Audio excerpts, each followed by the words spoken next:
One of the amazing things about places like Arizona and the Southwest is actually the incredible diversity of life here. People think of Arizona as being kind of this dry, desolate desert, and it is a dry area, but here it's all about elevation.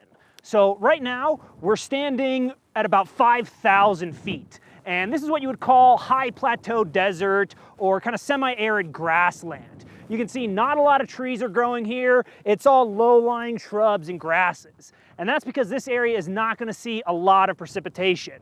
But look just behind me, and way out in the distance there, you'll see a massive mountain. And on its peak, there's actually snow.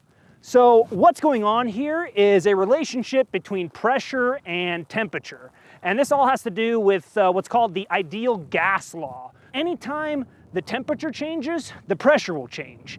And vice versa, anytime the pressure changes, the temperature will change. Now, you don't think of air as typically having a mass to it, but air is a molecule, it has a mass, it has a weight, and right now, at 5,000 feet, all of the atmospheric air above me is weighing down on me, compressing and creating pressure. Now, if I were to hike to the top of that mountain, well, that is about 7,000 feet above where we are right now. So at the top of that mountain, there's 7,000 feet of less air. So you actually have less pressure on you. And like I said, as the pressure decreases, the temperature is also going to decrease. So while you can have snow at the highest elevations here in Arizona, you'll also have, wooded areas at lower elevations. So look right out over here.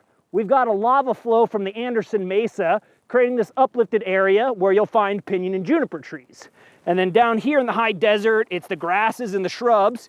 And if we were to continue going further and further down in elevation, we'd eventually enter into the Sonoran Desert, where things like cactus dominate the ecosystem. That biodiversity is very important here in Arizona. Just by slightly changing your elevation, you can have access to different resources, different plants, different kinds of vegetation, and it all has to do with pressure. Now, one other thing that is making this area slightly more dry than it needs to be is what's called the rain shadow effect.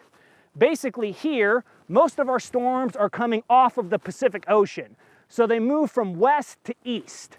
Now, as that storm hits Anderson Mesa, hits the San Francisco peaks, it's going to start to rain or snow potentially.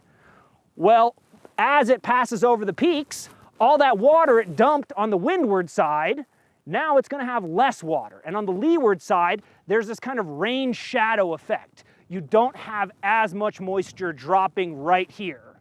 But for the animals here, that's okay, because that snow that fell on Anderson Mesa, well, it's going to start to drain down, making its way to the Little Colorado River and eventually into the Grand Canyon. So here you can also see some cuts and carves into the mesa as those drainages bring water down here into the more arid high desert region.